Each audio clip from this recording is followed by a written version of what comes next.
Si iba a haber un nuevo éxodo, tenía que haber ¿qué? Tenía que haber una nueva Pascua. Tenía que haber una nueva.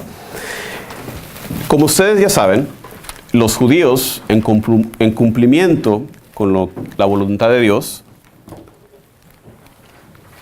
cuando celebraron la Pascua primera, Dios les había mandado que hicieran ¿qué? Sacrificio.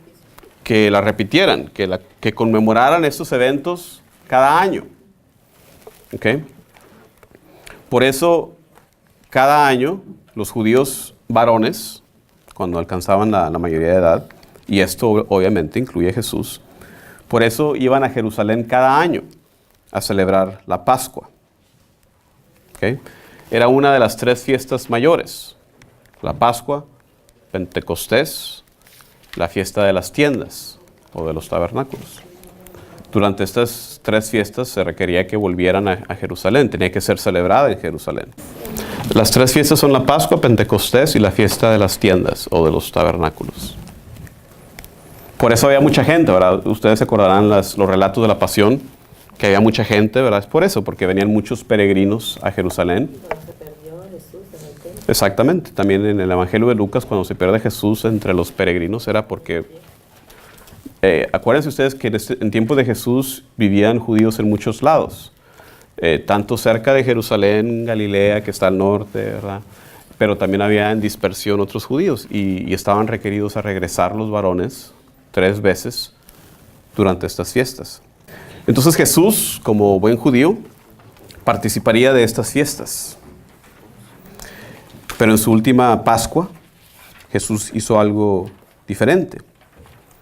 Porque en lugar de hablar, durante la cena pascual el proceso es que el paterfamilias, el padre de familia, le pregunta al más pequeño de la familia: ¿por qué esta noche es diferente a todas las demás noches? Y entonces el paterfamilias relata los eventos del Éxodo. Pero Jesús, en lugar de hablar del Éxodo original, Jesús comienza a hablar sobre su éxodo, sobre su futuro sufrimiento, sobre su muerte. En lugar de explicar el significado del cordero, como lo hacían en aquel entonces, Jesús identifica el pan y el vino con su cuerpo y su sangre, dándoles ese mandamiento a sus discípulos de tomar y comer. ¿Por qué creen ustedes que Jesús estaba haciendo esto? Los está diciendo: aquí les traigo una nueva Pascua, algo diferente. La anticipada, la tan anhelada y esperada Pascua del Mesías. Y es por medio de su sacrificio que Jesús va a darnos ese nuevo éxodo. Para poder profundizar, vamos a tomar un descanso. La fiesta de Pentecostés la conocemos también nosotros, ¿verdad? La tomamos también nosotros, ¿verdad? La venida del Espíritu Santo. Pero sí, así como la Pascua, también Pentecostés, una fiesta judía en su origen, la fiesta de la cosecha, los primeros frutos, ¿ok? Que también tiene muchas conexiones con nuestra aplicación a Pentecostés, ¿verdad? Los primeros frutos del Espíritu Santo, ¿verdad? La venida del Espíritu Santo. Esa era una. Vamos a repasar lo que era la Pascua, es muy importante para nuestros propósitos eso. Ahora sí, ¿cuál es el proceso? Vamos a ir paso a paso. Es muy importante para nuestro entendimiento de la Eucaristía, de la Sagrada Eucaristía. Hoy en día, conocer la Pascua. Algo que ya conocen ustedes, pero vamos a adentrarnos. ¿Cuál es el primer paso de la Pascua? Bueno, primero que nada, la fecha. ¿En qué fecha celebramos la Pascua?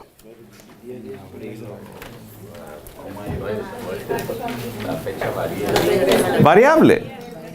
¿Saben ustedes por qué?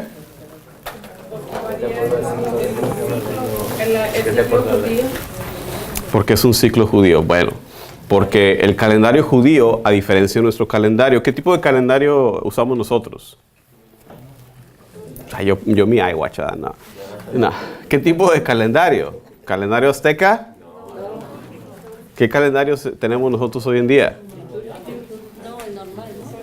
¿Cómo se llama? Normal, común y corriente. Sí, por eso, pero ¿qué nos guía el día? Calendario solar. De acuerdo al calendario solar, ¿cuánto dura nuestro ciclo? 365 y 366, no, 300. 365 y cuarto. Punto 20, no sé qué, 20, no es exactamente un cuarto tampoco, pero lo más cercano es 365 días y un cuarto. Es importante ese cuartico, ¿verdad? Porque si nos olvidamos de ese cuarto, pasa lo que pasó en la Edad Media, que no tenían el año bisiesto como lo tenemos ahora. Por eso tenemos un año bisiesto. Cada 4 años, para contar ese cuartito, tenemos un día adicional. Pero en la Edad Media, que no tenían año bisiesto en los calendarios antiguos, el calendario ya estaba desubicado. Por eso el Papa tuvo que en determinado momento decir, tenemos que catch up con lo que es, y se perdieron no sé cuántos días del calendario para poder estar, ¿cuántos? 15 días, no fue tanto, fue un par de semanas, ¿verdad? Que donde el Papa Gregorio fue el que hizo la reforma, lo conocen ustedes también por el canto gregoriano y todo. Gregorio el Grande hizo muchas cosas, una de ellas fue la reforma del calendario. Creo que el anterior se llamaba de Julián, el calendario de Julián, el emperador romano. En fin, todo esto para decirles que los judíos siguen otro tipo de calendario, que es un calendario lunar. También no es tan exacto, pero igualmente sigue las fases de la luna. Y por eso fiestas como la Pascua, fiestas como Pentecostés, que nosotros tenemos de acuerdo al calendario judío, cambian cada año. Celebramos en la fiesta de Pentecostés muchas veces como las confirmaciones, ¿verdad? Hace como 2 años que cayó la Pascua junto con Labor Day, me llama alguien para decir, ay, ¿cómo se les ocurre poner las confirmaciones en Labor Day? Le digo, pues es que van, o Memorial Day, pues es que vamos con el calendario de la luna, no vamos con el calendario civil. Me estaban regañando. ¿Me explico? Por eso cambia, ¿verdad? Porque van con el calendario lunar. Pero se vuelve de aquí en adelante, para los judíos, el primer mes. Se vuelve su modo de vida. El primer mes para ellos es el mes en que se celebra la Pascua, ¿verdad? El primer paso, ¿qué tienen que hacer en este proceso? Escoger un cordero sin mancha. ¿Qué tipo de cordero? ¿Cualquiera? ¿El que se agarre? Tiene que ser varón, tiene que ser sin defectos, tiene que ser 1 año de edad. ¿Algún significado sobre la edad? Yo que soy gente de ciudad no tenía la menor idea, lo aprendí. 1 año de edad, porque antes del año el becerro, el cordero no tenía el sentido del olfato desarrollado. ¿Sí? Lo que leí es que se considera como la edad de madurez, la edad ideal para estos animales, el año. ¿Ok? Más jóvenes son teenagers, más viejos ya son viejitos, ¿me explico? El año es como la edad ideal de esos animales. Y tenemos ese concepto, por ejemplo, creo que es Santo Tomás de Aquino, que menciona que la edad de Jesús cuando muere es la edad ideal, los 33 años.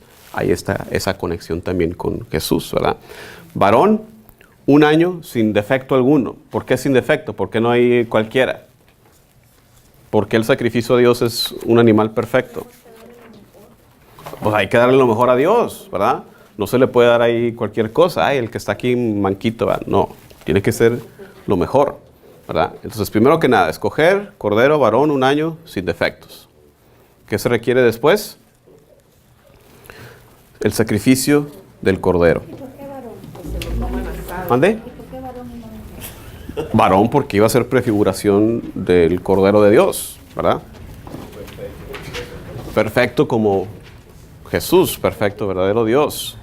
Se requiere después, segundo paso es sacrificar el Cordero. Sacrificar el Cordero. Tenemos por ahí la fecha, el 14 días del mes Nisan, que como ya mencionaron, ocurre usualmente en la primavera, por ahí entre marzo y abril. Nos describe el libro del Éxodo el proceso, sin romperle los huesos, ¿verdad? Eso también es prefiguración de lo que pasa con Jesús, ¿verdad? Que es sacrificado y le van y le rompen los huesos a los ladrones, pero Jesús había fallecido, entonces queda intacto. También hay que recordar que el sacrificio del Cordero es una acción sacerdotal. ¿Cuál es la esencia del sacerdote, hermanos? ¿Qué es lo que hace al sacerdote sacerdote? Y el pueblo, el jefe del pueblo. Mediar entre Dios y nosotros. Son características, pero lo central es esto, el sacrificio. El sacerdote es el que realiza el sacrificio. Y piensen no nada más en el sacerdote católico, como lo hacemos, el sacerdote judío, el sacerdote pagano, sacerdote porque es el que ofrece sacrificios. Originalmente, ¿quién ofrecía el sacrificio? Originalmente, lo que acaban de leer.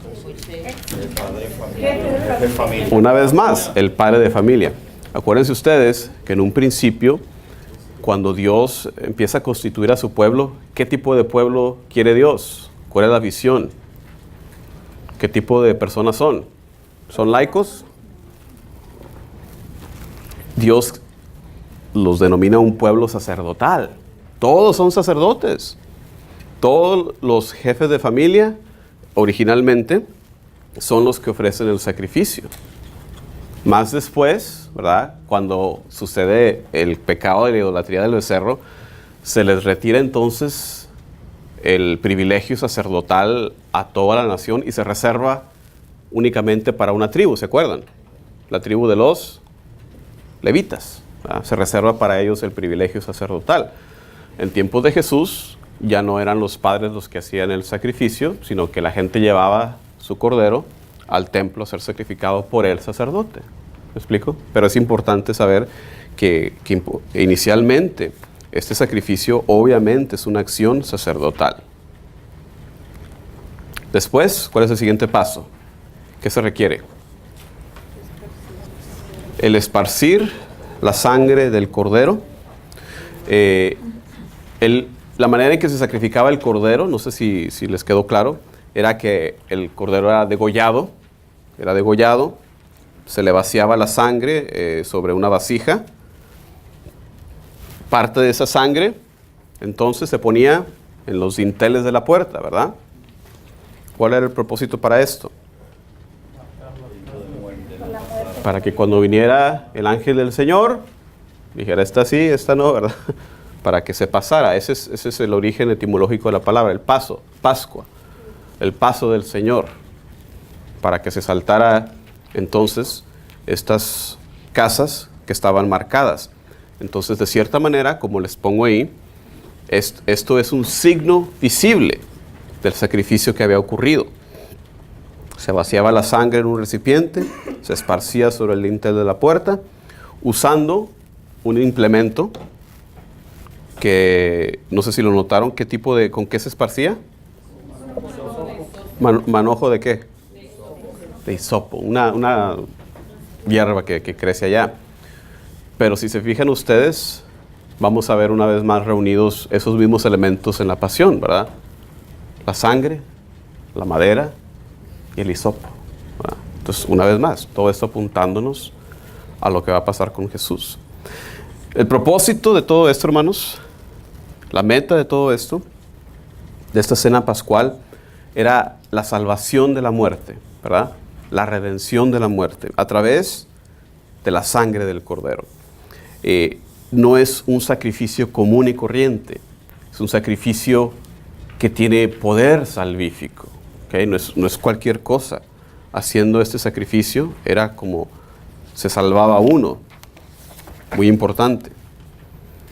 Cuarto paso, ¿qué sigue?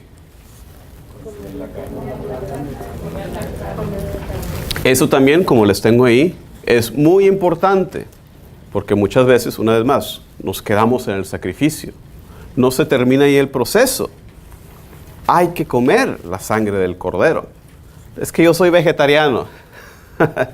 ¿Había opción alguna? No. Si querías ser salvado, tenías que participar también del banquete, de la comida. No bastaba con sacrificar al cordero y esparcir su sangre. Había que también consumir la carne del cordero. Por eso le pongo ahí, paso más importante. El sacrificio pascual se completaba no con el sacrificio, sino con la cena.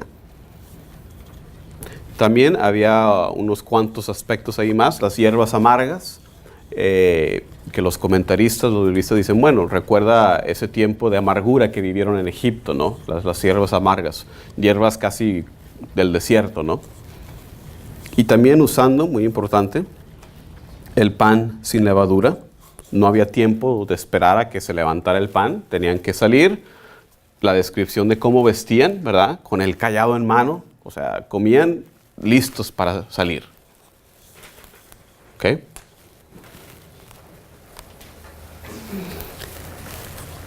Era un banquete, una vez más, de alianza. Nada más los judíos podían participar. Si había entre ellos personas no judías, ¿qué tenían que hacer? Tenían que circuncidarse primero, ¿verdad?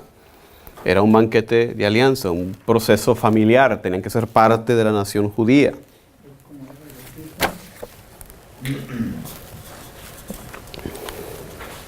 Y por último, parte de este proceso es que no se queda ahí, ¿verdad? Les manda a Dios a hacer ¿qué? A guardar la fiesta año con año. ¿Ok?